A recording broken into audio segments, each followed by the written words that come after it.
మకరం వారికి గనక చూసుకున్నట్లయితే ప్రధానంగా ఇక్కడ మీ యొక్క రాశి వారికి 6వ స్థానంలో ఇంతకాలం ఉన్నటువంటి గురువు 7వ భావంలోకి 7వ భావంలోకి వస్తున్నాడు. ఈ 6వ భావం అనేటువంటిది గురువులతో తెలియని శత్రుత్వం అనుకోండి, జ్ఞానం అంటే జ్ఞానాన్ని అందించే వారితో కూడా శత్రుత్వాలు, ఈ ఫండ్ ఈ ఫైనాన్స్ రిలేటెడ్ మూలంగా కొన్ని కలిగే శత్రుత్వాలు ఇస్తూ ఉంటుంది. అయితే ఎప్పుడైతే మీకు జూన్ 2వ భావం నుంచి సప్తమంలోకి, నవంబర్ నుంచి అష్టమంలోకి వెళ్ళి అక్కడ ఒక 45 రోజుల పాటు ఉంటూ అందులో 25 రోజులు కేతువుతో ఉంటూ మరలా సప్తమంలోకి వస్తున్నాడు గురువు.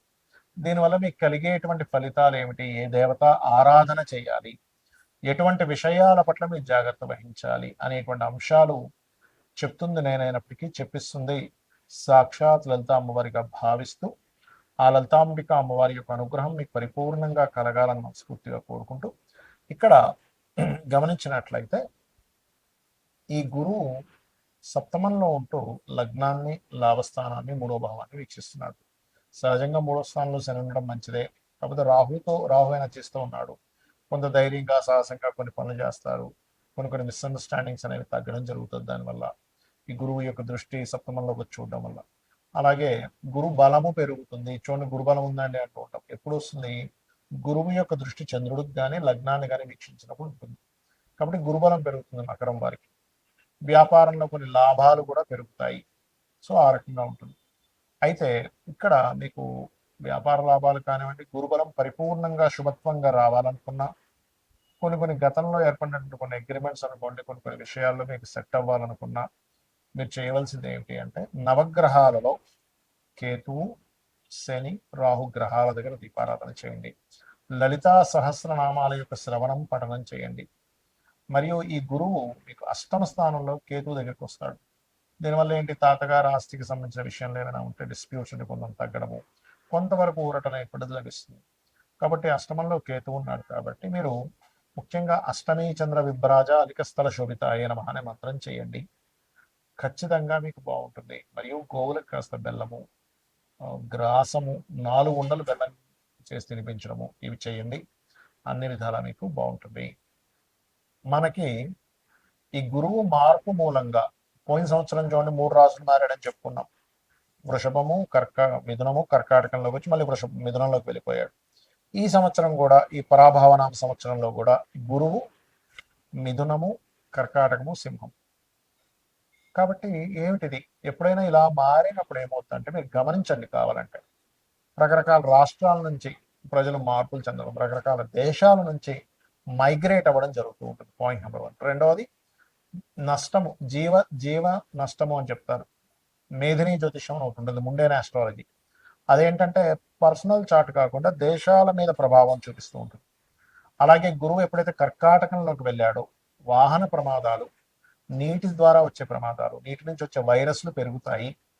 కాబట్టి మీరు ఖచ్చితంగా కాస్త మీరు నీరు తాగేటప్పుడు కాచి చల్లార్చిన నీరు తాగండి. ఎందుకంటే అలాగ గురువు మంచి స్థానంలోకి వెళ్తున్నాడు కదా, ఉచ్చ స్థానంలోకి వెళ్తున్నాడు కదా అనిపించవచ్చు. ఇక్కడ ఏంటంటే ఆ గురువు స్వరూపం ఎలా ఉందో చూడాలి. ఇప్పుడు చూడండి, మంచివాడే మన ఇంట్లో పిల్లడే, వాడిని తీసుకెళ్ళి కౌంటర్లో కూర్చోబెట్టాడు ఒక తండ్రి.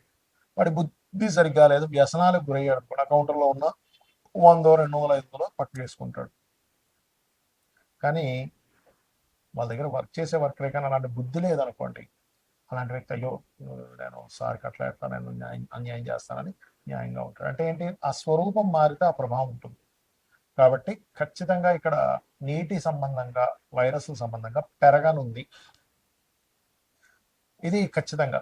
రెండవది, ఇప్పుడు చూడండి యుద్ధాలన్నీ సమసిపోయినట్టుగా కూల్ అయిపోయాయి, ఏమీ లేదనుకుంటున్నాను. కానీ కుజుడు ఎప్పుడైతే మీకు మేషంలో వచ్చాడో, ఇప్పుడు ప్రజెంట్ రాబోతున్నాడో, దీని ఫలితం ఏమిటంటే మరలా మీకు ఈ మే 11వ తేదీ నుంచి మారుతున్నాడు. కాబట్టి ఖచ్చితంగా యుద్ధ సంబంధించినటువంటిది పెరగనుంది. అది చైనా కావచ్చు, ఇంకోటి కావచ్చు, మళ్ళా మీకు ఆ యుద్ధ సంబంధించిన ప్రభావం ఖచ్చితంగా పెరుగుతుంది. నేను గతంలో కూడా చెప్పాను, ఈ శని కుజుడు కలిసి ఉండడమే కాదు, కుజుడు మేషంలోకి వచ్చినా కూడా జరుగుతాయని. అది అలా ఉంది. అదేవిధంగా కాస్త విపరీతమైన ఎండలు పెరగడం, విపరీతమైన వర్షాలు పడడం, ఇటువంటివన్నీ కూడా ఇస్తారు. అందుకే చూడండి, మనకి మొన్న ఈ మధ్య కూడా చాలా మంది మోడీ గారు ఏంటి బంగారం కొనొద్దన్నారు, విదేశాలకు వెళ్ళొద్దన్నారు, డీజిల్ జాగ్రత్తగా వాడుకోమన్నారు. ఎందుకు అంటే చూడండి, ఎప్పుడైనా కానీ యుద్ధాలు వచ్చినప్పుడు బంగారం విపరీతంగా పెరుగుతుంది. కానీ సడన్గా తగ్గిపోతుంది కూడా. దీనివల్ల ఏమవుతుంది, ఆర్థిక వ్యవస్థ పాడైపోతుంది. ఎలాగా, మనం ఉన్నాం ఇప్పుడు 1,00,000 1,40,000 ఉంది అనుకుందాం, కొనుక్కుంటాం, మళ్ళీ పెరుగుతుంది కదా ఆశతో, పెరుగుతుంది, అమ్మయ్య పెరుగుతుంది పెరుగుతుంది విపరీతంగా కొనేస్తాం. కానీ ఒకటేసారి 20,000 30,000 దామని పడిపోయింది అనుకోండి, అప్పుడు పరిస్థితి ఏమిటి? ₹1,00,00,000 పెట్టి కొన్నటువంటి బంగారం మీద 30 లక్షలు నష్టం వచ్చింది అనుకుందాం. అప్పుడేంటి, 20-30 లక్షలు పోతే మామూలు విషయం కాదుగా.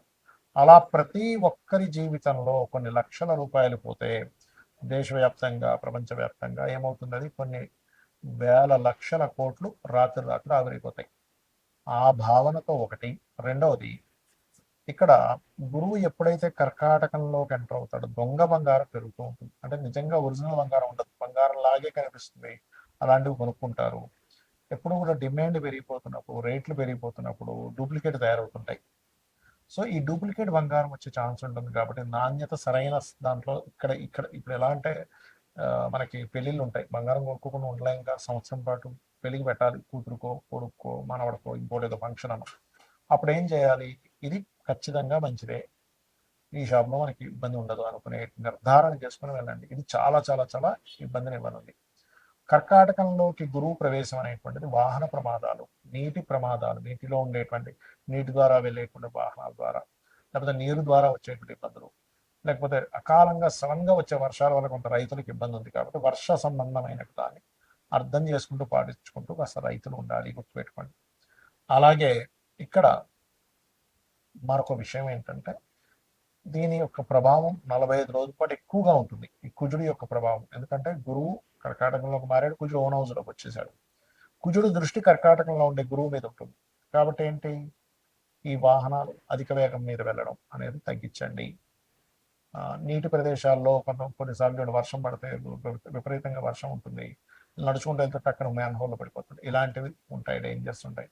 నీటి మూలంగా వచ్చే ప్రమాదాలు, నీటి మూలంగా వచ్చే వైరస్లు, నీటి మూలంగా వచ్చేటువంటి ఇబ్బందులు ఉన్నాయి. కాబట్టి ఈ విషయంలో కాస్త జాగ్రత్త ఖచ్చితంగా వహించండి, గుర్తుపెట్టుకోండి.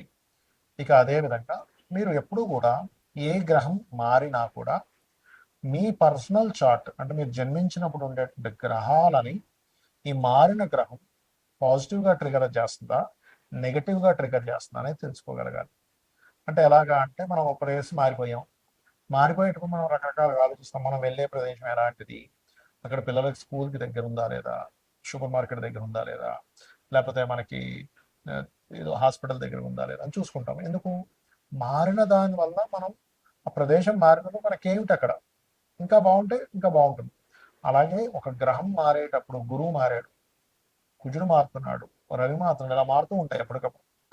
మారేటప్పుడు ఏంటంటే మేజర్ ప్లానెట్ అంటే గురువు, శని, రాహుకేతువులు మేజర్ ఇన్సిడెంట్స్ మన లైఫ్ని టర్న్ చేసేటువంటి ఇన్సిడెంట్స్ ఇచ్చే గ్రహాలు. కాబట్టి వీటి ప్రభావం ఎక్కువగా ఉంటుంది. కాబట్టి మార్పు ఒకటే కాకుండా మీ పర్సనల్ చార్ట్లో ఏ మహాదశ నడుస్తుంది, ఏ అంతర్దశ నడుస్తుంది, ఇప్పుడు వైరస్లు రోగాలు వస్తాయని మీకు ఎక్కడ రోగభావం లేదనుకోండి, పెద్ద ఎఫెక్ట్ ఉండదు. ఇప్పుడు మొన్న లాస్ట్ ఇయర్ కోవిడ్ వచ్చినప్పుడు, 4 years బ్యాక్ వచ్చినప్పుడు కూడా చూడండి, కొంతమందికి చాలా ఎఫెక్ట్ అయితే కొంతమంది పెద్ద ఎఫెక్ట్ అవ్వాలి. It's depend on your personal chart ఎలా ఉందనే దాన్ని అర్థం చేసుకుంటూ ముందుకు వెళ్ళాలి. శ్రీమాత్రే నమః.